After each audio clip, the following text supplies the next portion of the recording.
everybody, this is Kevin and welcome back to another video. And today I'm going to share my thoughts on Persona 5 Royal for the PS4. I just finished this game and I am utterly speechless, man. I mean, I absolutely loved it. I dare say I'm probably going to put it in my top 5 favorite games of all time after just beating it. I mean, you know, with recency bias, I want to put it at number 1 because it's that fucking good, but you know, we'll put it in top 5 just because of how great a game it is. And I mean, everything is great about it. The story was fantastic. I was shocked by some of the plot twists. All the characters in the party, and not just the party, but the confidants, the other characters you can, you know, interact with throughout the story and learn about their backstories. Just phenomenal. Great writing. Excellent music. And holy crap, if you played the game, that song that I played the intro there, the Sunset Bridge. Oh my god, the feels, man, the feels.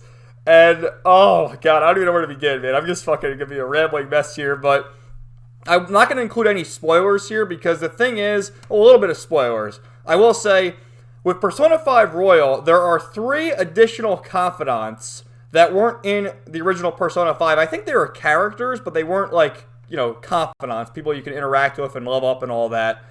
And with Persona 5 Royal, if you max out those 3 confidants, you get the true ending. So I would gather if you had played the original, you know, just base Persona 5 and not the Royal Edition, you would say, hey, there's these new confidants, let me prioritize them. But me being a noob, I didn't know I was supposed to max out them, so I mainly prioritized my party members. And so I'm going to do New Game Plus, and I'm looking forward to it because I think throughout the game there's 23 confidants, and you know, you get overwhelmed with all the stuff to do in the game. So I'm going to go back and try and see if I can, like, max out every single confidant. Because the thing is, it's like a balancing act as to whether you want to, like, do your social skills. Because you have the 5 different skills. You know, you have knowledge, kindness, charm, guts, and proficiency. And there's certain characters locked behind these skills. There's like certain prerequisites for certain areas in the game and things like that. So I was sort of wasting days just like reading and studying and doing, you know, the part-time jobs in the game to access the higher ranks, and therefore I missed out on the confidant. So I'm looking forward to doing New Game Plus and, you know, seeing more of the story.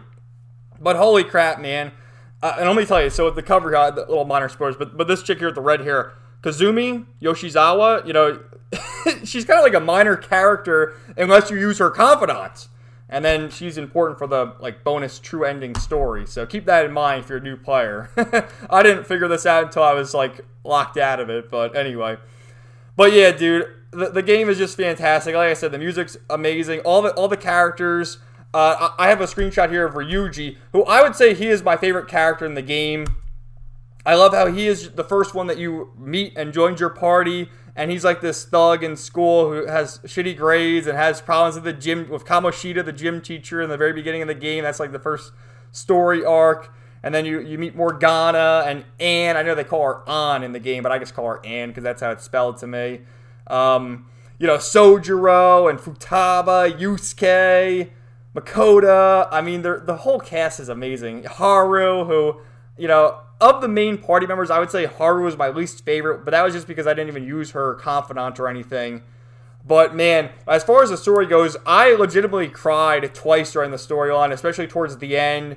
If you played the game, you might know. I mean, getting really teary-eyed there, and it was just so well done how they did things. And I'm curious to see like what happens in Persona 5 Strikers, because that is the sequel to this game, if I'm not mistaken, which also released on the PS4. It's not a spin-off, it's actually a sequel, so it continues the story. And even getting like the good ending, because there's a lot of different endings in this game. You know, you go to the different palaces, and you can get a bad ending by not reaching the deadline, because like you figure out the villain for the palace, and then you have like 14 days or whatever to steal their heart and turn them good. And if you fail to achieve that goal, which I never did, I was always on time. I always cleared the palaces right away. But if you fail to do that, you get like a bad ending. And then there's a certain point near the end, probably like 3/4 of the way through the game, where you got to answer a series of questions. And if you mess up there, you get a bad ending there, which I also did not get. I got the good ending all the way through. So there are multiple endings, and there's a few bad endings, which end before the game truly ends, you know? So, you know, the twists were great. The side quests were all amazing. Like essentially, another great confidant they had there was this kid named Mishima, who, you know, he sets up like a forum for the Phantom Thieves. The Phantom Thieves are a group of heroes who go around saving the world in a sense. And he sets up a forum called the Fan Site, you know, spelled PHAN for the Phantom Thieves. And I really liked him as a character too. Of all the confidants, I'm trying to think of who I maxed out, because there's 23 in the game. I met all of them, I think anyway, but I didn't max them all out. I know I maxed out Ryuji and Makoto. Morgana and Igor, they're like story based, so they max out on their own automatically. Same with Sai, if you are on the good path anyway. Who else? Mishima. What the fuck was the doctor's name? Takemi? I think that's her name. Takemi, the doctor. I maxed her out. So there was a few I missed, and again, that's just because I was sort of trying to max out my social skills, and I wasted time. And the thing is, there's confidants where you can max the confidant out as well as gain points, like knowledge points or kindness points or whatever, by interacting with certain characters. Like the kid at the arcade. I mean, his story was hilarious. You actually max your kindness out with him by interacting with this kid at the arcade, and he teaches you how to use a gun. Well, the arcade gun, and then that transitioned into battles and stuff. And like, they have, like, their quotes and stuff, and one of the quotes that the kid said, he's like, "You bastard!" It was just a funny quote, but, oh my god, the battles too, the music. I love, like, when you enter a battle, you know, Joker, he says, "Show me your real form." That's, like, his catchphrase, and then they're all doing their attacks. They all have their personas, like, Ryuji's is Captain Kid, let's go, Captain, and he has all his catchphrases and shit.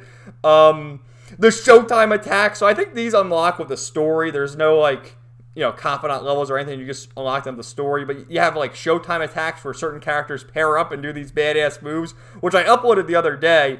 Ryuji and Makoto's Showtime attack, which is like a parody of Fist of the North Star, because Ryuji's like, "All right, show your mate a Fist of the Phantom Star," and she's like, yeah. It's like it's almost like JoJo's of her punching or whatever. There's another one of Yusuke and Ryuji where Yusuke is making like dinner for Ryuji, and then the shadows barge in in the room, and they start shooting them. There's another one with Makoto and Haru where they're in like a wrestling ring. Anne and Morgana, when Morgana's like, "This is how I really feel." He's in love with Anne. And, the fucking characters were all so great, man. I loved it. The same thing, like Morgana, too. And the voice acting in this game is phenomenal. Let me get the cast list, because I have the tab up here. Great voice cast. So, Joker, which his real name is actually Ren Amania?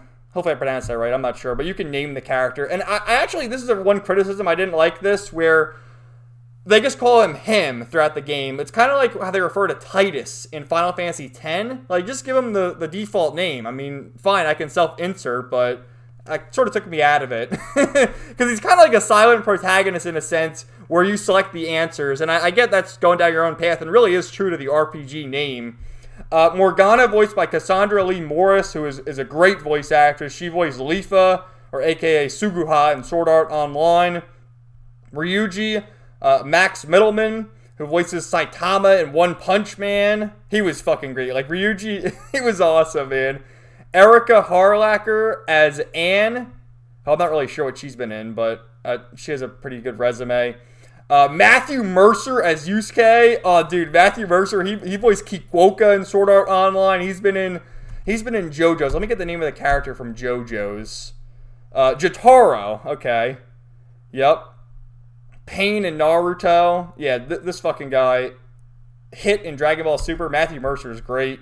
Cherami Lee, my girl, as Makoto. Erica Lindbeck as Futaba. Erica Lindbeck's another great voice actress who did Jessie in Final Fantasy VII Remake and Shion in Tales of Arise. Xanthi Hune, hopefully I pronounced that correctly, as Haru. Robbie Daemon as Goro. Goro Akechi. Oh, dude. I can't even talk about Goro because that's very spoilery. Jameson Price as Sojiro. Michelle Ruff is in it as Kawakami, who's the teacher, and again, how you get her confidant is very comical. Oh man, the voice cast is just so good in this game.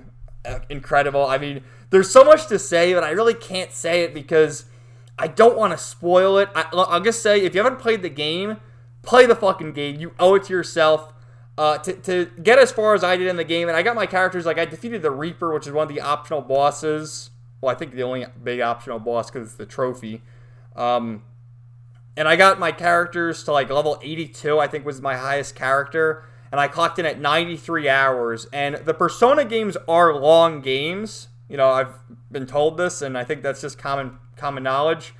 And, you know, you got to know what you're getting into. But just know that the story is fantastic. All the characters are great. After spending 93 hours in the game, I honestly can't wait to try New Game Plus. I'm going to take a little bit of a break just because I don't want to rush back into it. But I'm going to play New Game Plus just to figure out what's the deal with the other confidants and the true ending. But dude, the feels, like I said, I legitimately cried twice during this game because of the story. And if you played the game, leave me a comment down below to guess like where you think I cried. But I legitimately cried, and it's like, holy fuck, dude. The ending was so good. Absolutely loved it, man. And I can't recommend the game enough. Like I said, I have recency bias because I just played it, just beat it. But this is definitely within my top 5 favorite games of all time. And I might honestly say it's my #1 favorite game of all time after just beating it. Because it's that much fun. And the fact that I want to play it again so badly is amazing. And like looking up some of these songs on YouTube, like you know, the song I just played at the beginning there, the Sunset Bridge, like reading the comments, like some of the top comments are people saying, God, I wish I got my memory erased so I can relive Persona 5 again, like not knowing the story. It legitimately is that good. But me knowing the story, I think is kind of a good thing because like with the certain twists, it might be cool to see like, oh shit, that I see that coming, right? After having prior knowledge, because they really set things up from the get-go, man. They set things up from the get-go, and it's like, holy fuck, that twist was absolutely incredible. But man, I love the game. I just love it. This is what am I gonna title this video? Like me gushing over Persona 5 for 12 minutes. But that's exactly what it is, and I can't recommend it enough. I will do another video when I beat it on New Game Plus, and it'll be like a full spoiler discussion. So this was just me getting it off my chest, just letting everyone know how much I enjoyed it, and I highly recommend it. You know, you owe it to yourself to play this game, especially if you're a big Persona fan. And me, I've never played the Persona games before, and I've been told Persona 4 is probably the best one. So I guess I got to go back and try that one, and try the Shin Megami Tensei games. And, oh, man, just great. So good, man. So thank you guys for watching. Let me know your thoughts in the comments down below. Let me know if you'd like to see more Persona 5 videos. I'm contemplating doing like a tier ranking video of the main party or of the confidants, just, you know, once I'm done with the game anyway, once I know the full stories of all the characters. Because, like I said, there's certain confidants I didn't max out at all. Like, I didn't touch Haru. Like, I recruited her, but I had her at rank 1. And then the one politician guy, I didn't do anything with him either. And then a few of the others, like most of them I had either 8 to 10. 10 is the max. And then the rest I had either 1 to 3, because I just wasn't really caring where their story went, you know? But, yeah, thank you guys for watching. Let me know what you thought in the comments down below, and stay tuned for more videos coming soon. Have a great day, everybody.